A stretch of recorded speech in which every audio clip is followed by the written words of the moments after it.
추수감사주일입니다. 추수감사주일에 대한 의미를 우리가 정확하게 알고 이 시간 하나님의 은혜를 누려야 될 줄 믿습니다. 구약시대에 이 추수감사주일에 대한 의미를 찾아볼 수가 있습니다. 그때 무엇을 감사했냐 그러면 구약시대에는 중요한 절기들이 있었거든요. 여러 개의 절기들이 있었고 그중에 가장 중요한 절기라 그러면 유월절 그리고 맥추절 수장절이라고 하는 3대 절기를 말할 수가 있습니다. 그런데 이 절기를 지켰던 이유는 출애굽을 하면서 애굽에 노예 생활하던 사람들이 탈출하여서 가나안 땅에 입성을 하고 이제는 생활의 자유, 삶의 자유를 누렸거든요. 그 자유를 주신 것에 대한 감사의 마음으로 절기를 지켰습니다. 그러니까 가나안 입성을 하고 난 이후에 농경 생활을 하고 정착 생활을 하면서 그 추수한 것을 하나님께 감사하고 우리가 이렇게 자유의 몸이 되었고 우리가 이 땅을 정복하고 이 땅에 정착 생활한 것을 감사했던 그런 의미가 있었어요. 그 중에서 첫 번째 절기였던 유월절이 있는데 이 유월절은 오늘 이 시간에 하나만 딱 알면 좋을 것 같아요. 무엇을 감사하냐 그러면 보리의 추수를 감사하는 날입니다. 보리. 그래서 그 여리고 즉 가나안 땅에 들어가서 농사를 지었는데 제일 먼저 결실을 맺는 게 보리고요. 그 다음에 밀입니다. 그래서 보리를 첫 추수했을 때 우리가 감사하자. 그래서 이거를 초실절이라고 말합니다. 그래서 이 유월절을 지키죠. 사실은 유월절은 출애굽할 때 그 탈출하기 전날 밤에 의식을 행하였는데 그 의식을 유월절이라고도 합니다. 그래서 영적으로는 우리 가나안 땅에 애굽 땅에서 탈출하게 하신 것을 감사하고 현실적으로는 이 보리를 첫 추수한 것을 감사하는 두 가지 의미가 있는 거죠. 그런데 신약 시대에도 이 절기가 계속 지켜졌는데 이 유월절 날 예수님이 부활하신 거예요. 할렐루야입니다. 그래서 이 부활주일 겸 유월절을 함께 지키는 것입니다. 두 번째 절기가 뭐냐면 맥추절이에요. 이 맥추절은 아까 말씀드린 대로 보리를 추수하고 그 이후에 밀을 추수하거든요. 그래서 이 맥추절은 밀의 추수를 감사하는 날입니다. 그래서 우리 지금도 이 맥추절을 지키기 위해서 7월 달에 맥추감사주일이라고 따로 있어요. 근데 많은 분들이 맥추감사주일하고 추수감사주일하고 같은 절기로 보는 분들이 있는데 그렇지 않고 이 맥추는 밀을 얘기합니다. 밀은 보리 아닌가요? 그게 아니고요. 대맥, 보리는 대맥이라고 그러고 밀은 소맥이라고 하는데 둘 다 맥을 쓰는 거예요. 맥이라는 말을 쓰는 거예요. 그래서 여기서 맥추라고 하면 그 소맥을 말합니다. 그래서 밀의 추수를 기념하는 날. 그래서 맥추감사주일인 거죠. 세 번째가 수장절인데 그 직전에 맥추절 다음에 뭐가 있냐면 오순절이라는 게 있어요. 이거는 맥추절을 49일 동안 지키거든요. 근데 49일 다음 날이 50일째가 되잖아요.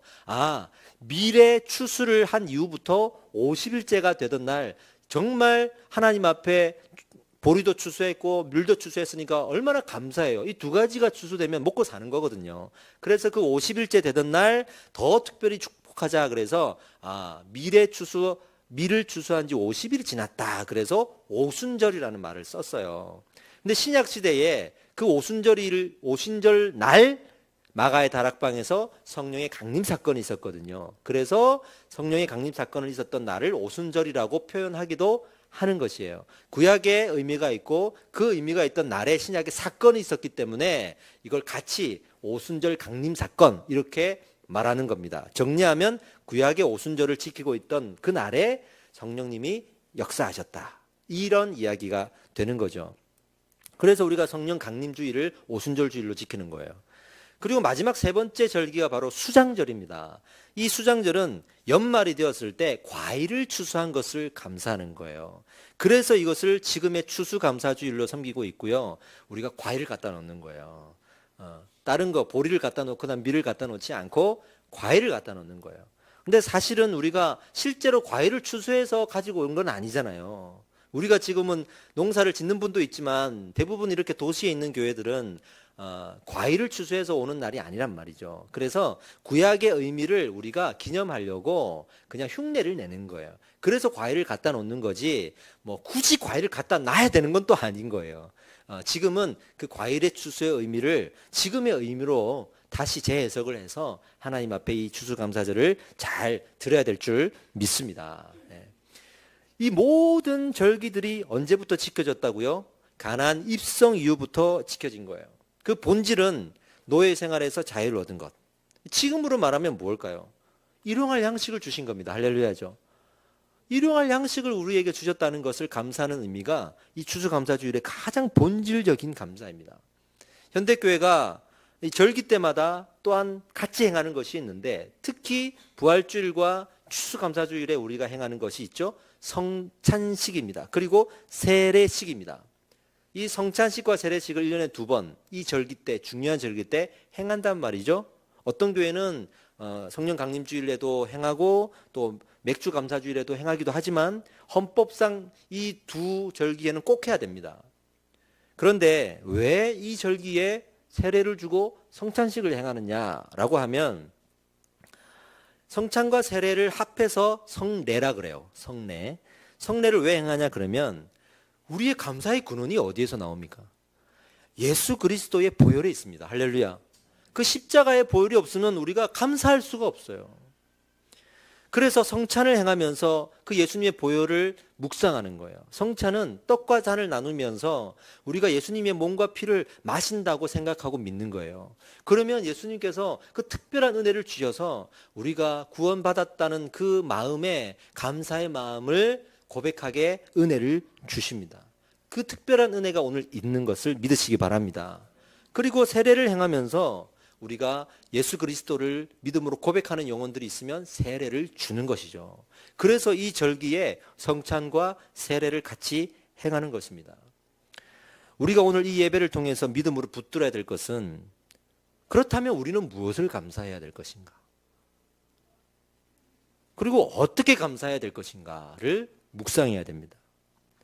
그래서 우리가 예수 그리스도를 내 중심에 모시고 항상 묵상해야 됩니다. 왜냐하면 그 감사의 근원이 예수 그리스도이시기 때문입니다. 아멘. 네. 감사는요 많이 받았다고 해서 고백되어지는 것이 아니에요. 감사는 예수 그리스도를 묵상할 때 고백되어지는 것입니다. 이게 우리 믿는 자의 감사입니다. 우리 보통 자녀들을 보거나 또는 우리 어린 친구들을 볼 때 철이 없다 그런 말을 많이 어른들이 하잖아요.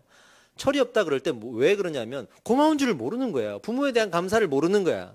그러니까 그때 우리 부모들이 아유 저 철없는 거 이렇게 얘기하잖아요. 감사한 줄 모르고 뭐 사달라 그러고 뭐 잊어버렸다고 금방 와가지고 그 비싼 거 잊어버렸고 헤헤 웃으면서 또 사주겠지 하는 그런 모습 보면 이 철이 없는 것 이렇게 얘기하잖아요. 근데 철이 들면 부모에게 감사할 줄 알아요. 우리 어른들이 자기 같은 자식을 낳고 그 말 안 듣는 모습을 보고 똑같이 허리 등뼈가 휘어질 만큼 열심히 일을 해야 되는 상황을 겪으면서 우리 부모의 사랑, 내가 얼마나 많은 사랑을 받았는지 그때 알게 되거든요. 그러면서 철이 들잖아요. 그러면 부모에게 감사하는 마음이 달라질 수밖에 없죠. 우리 신앙에도 신앙적인 철이 들어야 될 줄 믿습니다. 이 신앙적인 철이 들어야 되는데 그게 무엇이냐면 예수 그리스도를 알아가는 거예요. 예수 그리스도를 알아가는 거예요. 그래서 아주 오래전에 우리나라의 1세대 아주 존경받으시는 어른 목사님이셨던 오카는 목사님 이런 설교를 하신 적이 있어요. 참 우리 철이 없다. 왜냐하면 말씀을 배우지 않고 예수 그리스도를 알아가지 않으니까 아무리 주일날 교회 나오고 열심히 봉사해도 철이 없더라 이렇게 말씀하신 적이 있어요. 우리가 신앙적인 철이 들기 위해서는 그분의 마음을 알아가는 것. 할렐루야. 그래야 우리가 신앙의 철이 듭니다. 그래야 드디어 감사의 열매를 맺게 되는 것이죠. 18절 말씀에 범사에 감사하라. 이것이 그리스도 예수 안에서 너희를 향하신 하나님의 뜻이니라 라고 그래서 말씀을 하신 겁니다. 범사에 감사하시기 바랍니다. 근데 이 범사에 감사라는 말의 의미는요, 진짜 범사에 감사하라, 늘 감사하라 라는 표면적인 말보다 더 깊은 의미가 하나가 있는데 예수 그리스도를 범사에 바라보라. 범사에 예수 그리스도를 묵상하라 라는 의미가 더 깊이 그 안에 있는 것입니다. 여러분 항상 예수 그리스도를 묵상하시길 바랍니다. 예수 그리스도를 바라보시기 바랍니다. 히브리서 12장 2절에 그래서 이렇게 기록되어 있어요. 믿음의 주요 또 온전하게 하시는 이인 예수를 바라보자. 그는 그 앞에 있는 기쁨을 위하여 십자가를 참으사 부끄러움을 개의치 아니하시더니 하나님 보좌 우편에 앉으셨느니라.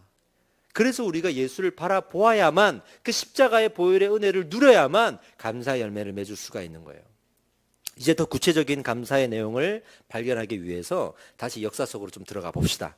이스라엘이 가나안 입성 이후에 이 절기들을 지켰다고 했죠. 그런데 나라가 멸망했잖아요. 나중에 나라가 멸망하고 나서 디아스포라의 삶을 살며 흩어져서 살아갑니다. 그러면서는 이 절기를 더 이상 지킬 수가 없게 돼요. 남의 나라에서 노예 생활하고 종살이 하는데 어떻게 이 절기를 지키겠습니까? 그래서 이 절기는 그 멸망 이후부터는 오랫동안 잊혀진 채로 드려지지 못합니다. 아주 오랫동안 드려지지 못합니다. 그러다가 이게 언제 다시 시작이 되냐 그러면 중세 시대가 되어서야 이 절기가 다시 지켜지기 시작을 합니다. 중세 시대에는 왜 이 절기를 다시 지키게 되었냐면 어떤 감사의 마음이 있기 때문이겠죠. 그 감사가 뭐냐면 종교의 자유를 찾은 것에 대한 감사였어요. 처음에 구약 시절에는 삶에 대한 자유였잖아요. 중세 시대에는 종교에 대한 자유에 대한 감사로 절기를 지켰어요. 바로 영국에서 시작됐는데 영국에 엄청난 종교 박해가 있던 시절에 많은 청교도들이 순례의 길을 떠나서 종교의 자유를 찾아 떠납니다. 그러다가 1558년 엘리자베스 1세 여왕이 즉위할 때 이제는 뭔가 좀 달라지겠지 하면서 다시 청교도들이 영국으로 들어오는데요. 엘리자베스 1세는 즉위하자마자 왕권 신수설을 주장하게 됩니다. 이게 뭐냐면 이 왕권은 신이 주신 권한이라 이 왕권은 곧 신의 권한이다. 그러니 왕은 곧 신이요. 왕의 말은 곧 신의 말이다 라고 말하면서 다른 종교들을 믿지 못하도록 하게 하고 거기에 서약을 하게 만드는 이런 일을 행한 거예요. 그래서 이 청교도들이 영국 땅으로 다시 들어왔다가 다시 쫓겨나게 됩니다. 왜? 이 왕권 신수설에 서명을 하지 않기 때문에. 그래서 어떤 사람들은 입국 거부를 당하기도 합니다. 그래서 다시 길을 떠나서 어디로 가냐면 아메리카 대륙으로 가게 되는 거죠. 1920년 9월 29일 날 101명의 청교도들이 그 유명했던 메이플라워 호를 타고 태평양을 건너서 그리고 미국 그 아메리카 땅으로 가게 됩니다. 그런데 문제는 그때 어떤 좋은 시설을 가진 배가 아니었을 거 아니겠어요. 그러니까 그 배 안에서 거친 폭풍우를 만나게 되고 식량은 부족하고 공간은 좁고 또 배를 타고 가는 기간은 또 얼마나 멀겠어요. 길겠어요. 약 117일간을 항해를 하게 됩니다. 여러분 저 2주 동안 미국 가서 잘 먹고 잘 살고 또 잘 사역하고 왔는데도 한국 오고 싶었어요. 우리는 내가 살고 있는 토양이 아니니까 오래 있으니까 생각이 나더라고. 근데 117일 동안 그 좁은 배 안에서 101명이 같이 살았다는 건 얼마나 어려운 일이겠습니까? 실제로 거의 아주 많은 사람들이 그 안에서 죽게 됩니다. 항해 끝에 1620년 11월 9일 날 신대륙에 도착했는데 거기가 바로 매사추세츠 케이프 카드만이라는 곳입니다. 도착해서도 어려움이 있었어요. 겨울이 시작됐거든요. 그래서 그 겨울이 시작되어서 추위에 떨고 또 식량은 또 계속 떨어지고 농사를 지어봤는데 그 척박한 땅에 열매를 못 맺는 거예요. 그리고 인디언들이 와서 습격을 하고 전염병이 돌고 그래서 처음에 출발했던 101명이 절반이 죽고 한 50명 가량밖에는 남지를 않게 되었습니다. 더 큰 문제는 앞으로 농사를 지어서 먹고 살아야 되는데 이 땅은요 어떻게 된 땅인지 아무리 씨를 뿌려도 농사를 지을 수가 없는 땅인 거예요. 그런데 하나님이 은혜를 주셨어요. 그래서 그 당시에 아주 훌륭한 지혜로운 리더가 이 일을 잘 해결해서 자신들을 습격하는 인디언들과 협약을 맺게 됩니다. 그래서 인디언들에게 먹을 것을 공급받게 되고 땅을 개선해서 농사짓는 방법을 배우게 돼요. 그래서 농사를 지어가지고 열매를 맺은 것이 바로 옥수수, 보리, 밀입니다. 그리고 그 첫 수확 때 얼마나 감사했겠습니까? 그 모진 험난한 세월을 뚫고 여기까지 와서 왜 왔어요? 종교적인 자유를 얻으려고 왔어요. 그냥 거기 서명하고 거기 영국 땅에서 잘 먹고 잘 살 수 있는데, 마치 우리가 일제시대 때 창씨개명하지 않겠다고 그 모진 고난을 당했던 것처럼 종교의 자유를 얻겠다고 여기까지 왔는데, 이 얼마나 험난한 세월이었습니까? 그런데 첫 수확을 이제 하게 된 거예요. 드디어 정착을 하게 된 거예요. 그래서 이 감사의 마음을 가지고 우리를 도와준 인디언들과 우리를 은혜를 주신 하나님 앞에 감사하자, 그래서 칠면조를 잡게 됩니다. 인디언들은 사슴을 잡게 되고요. 그래서 칠면조와 사슴을 요리해서 인디언들과 같이 나누고 먹었던 것, 그것이 유래가 되어서 지금도 미국에는 그 추수감사주일이 되면 칠면조 요리를 먹는 것이 문화가 되어 있던 것입니다. 나중에 아브라함 링컨 때에 국경일로 선포가 되면서 인정을 받게 됐죠. 마치 구약의 가나안 백성들이 노예 생활을 하다가 자유를 찾아서 떠났던 것처럼 아주 비슷한 일이 중세시대에 다시 일어난 거예요. 삶의 자유이든 종교의 자유이든 어쨌든 그 비교할 수 없는 어려운 광야 생활을 함께 거치고 또 결국에는 열매를 맺은 그 순간에 감사의 마음을 고백할 수 있었다는 거예요. 이것이 예수 그리스도를 바라보는 자들의 믿음의 감사입니다, 여러분. 얼마든지 불평할 수 있고 원망할 수 있고 포기할 수 있었지만 그 믿음의 감사를 결국에는 고백하고 하나님 앞에 드렸다라는 이 인생이 오늘 우리가 본받아야 될 줄 믿습니다. 여러분, 우리가 감사하지 못하는 이유가 무엇입니까? 왜 감사하지 못할까요? 그것은요, 당장의 어려움과 고통이 있기 때문입니다. 종교의 자유를 찾아서 결단하고 갔는데 풍랑과 배고픔과 그리고 도착했는데 겨울에 인디언들의 습격과 전염병이 있는 그 삶이 계속되었을 때 내가 이러려고 신앙의 결단을 했나? 라는 마음이 들 수가 있죠.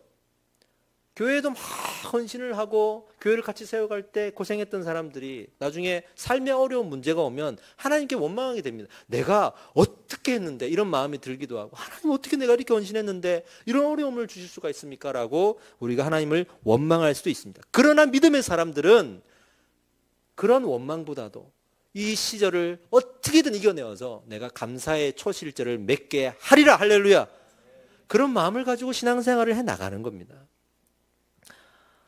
그런데 잘 생각해 보면요, 그렇게 원망하는 우리들의 마음에 아주 중요한 것 하나를 놓치고 있다는 것을 생각할 수 있어요.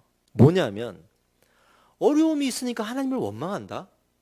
근데 여기에 뭐가 빠져 있냐면 사단이라는 공중 권세를 잡은 자의 존재가 빠져 있어요. 다음과 같은 질문을 할 수 있어야 됩니다. 우리가 어려움에 처하기를 바라는 이는 누구겠습니까? 하나님이겠습니까? 사단이겠습니까? 우리가 어려움을 당할 때 사단은 무엇하고 있겠습니까? 우리가 어려움에 처하면 차라리 사단을 원망해야 되지 않을까요? 차라리 사단을 원망하면 원망했지 왜 우리가 하나님을 원망하냐 말이지.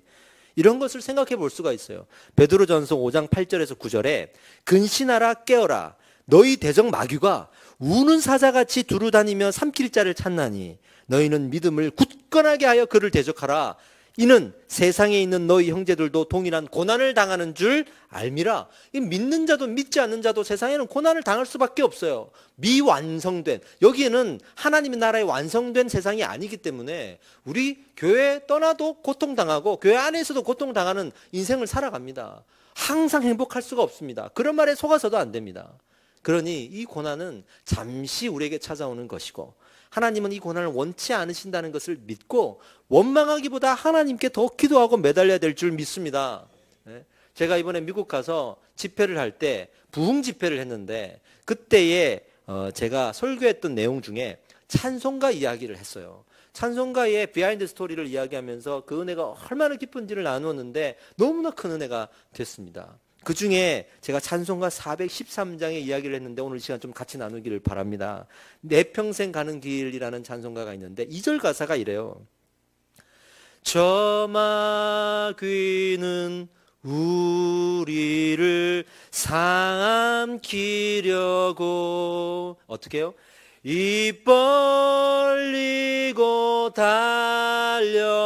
달려와도 근데 우리는 어떻게 합니까? 주 예수는 우리의 대장 되니 끝내 싸워 나서 이기겠네 라고 부르잖아요.